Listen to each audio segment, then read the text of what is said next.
It's time for me to move away from the game of basketball. Westbrook stops at the 1 and goes down to a knee. Bitter labor dispute caused the cancellation of the playoffs. You don't know when he's going to be back. Two really serious concussions.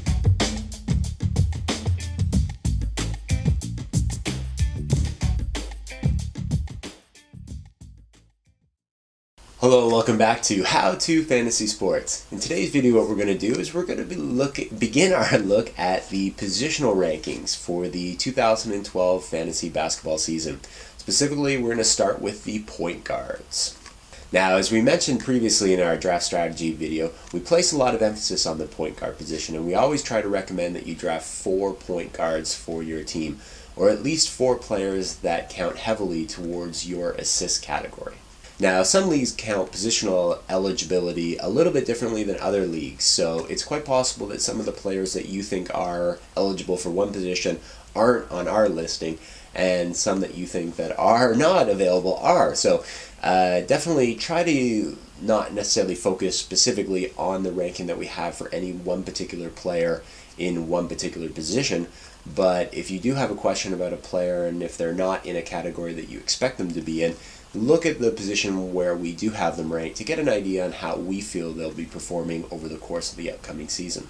So our top 5 point guards for the upcoming fantasy basketball season are number 1, Chris Paul, number 2, Deron Williams, number 3, Russell Westbrook, number 4, Steve Nash, and number 5, Ty Lawson. And we have Steve Nash a lot higher than a lot of people do, but the real reality is he is a monster assist machine who still puts up a lot of great shooting percentages for your team.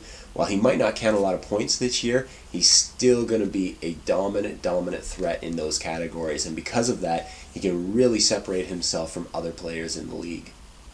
In positions 6 through 10, we have at number 6, Stephen Curry, number 7, Kyrie Irving, number 8, Brandon Jennings, number 9, Rajon Rondo, and number 10, Tony Parker. We recognize from these that we're probably a little bit higher than most on Stephen Curry, but we think he's set up for a fantastic season there.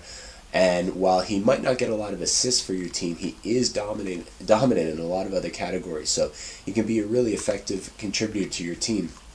Just know, though, that if you do draft him, you're still going to have to work hard to catch up in the assist category. And, of course, some of the older guys, Rajon Rondo and Tony Parker, still effective contributors, especially when it comes to assists.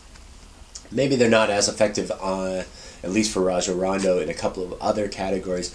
But when it comes to assists and what you want from a point guard, they're right up there with some of the elite in the league. So definitely worthy of drafting it high. If you can get them as your number 2 point guard, that will make your team much stronger.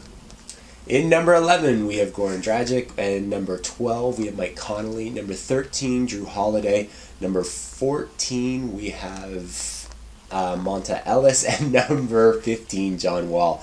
Out of these guys, we really do like the setup for Jrue Holiday in terms of having a little bit of a bounce back year from what really wasn't that strong of a season last season. But his setup this year is quite good, especially now that he's got the big man down in the center position. He could really rack up a lot of assists this year. And coming in at number 16, we have Isaiah Thomas. Number 17, Mo Williams. Number 18, George Hill. Number 19, Kyle Lowry. And number 19, Darren Collison. So coming in at number 21, we've got Ricky Rubio. Coming in at 22, Lou Williams. Number 23, Jeff Teague. Number 24, Raymond Felton. And number 25, Tyreek Evans. So at number 26, Damian Lillard. Number 27, Jameer Nelson. Number 28, Jeremy Lin. Number 29, Kemba Walker. And number Brandon Jennings. Brandon Knight, sorry. Thank you.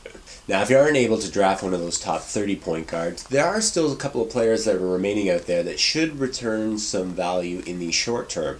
Specifically, we're looking at players like Jose Calderon, who still probably will retain the starting point guard position there, or at least play a heavy amount of enough minutes that he will put up some suitable assist numbers for your team.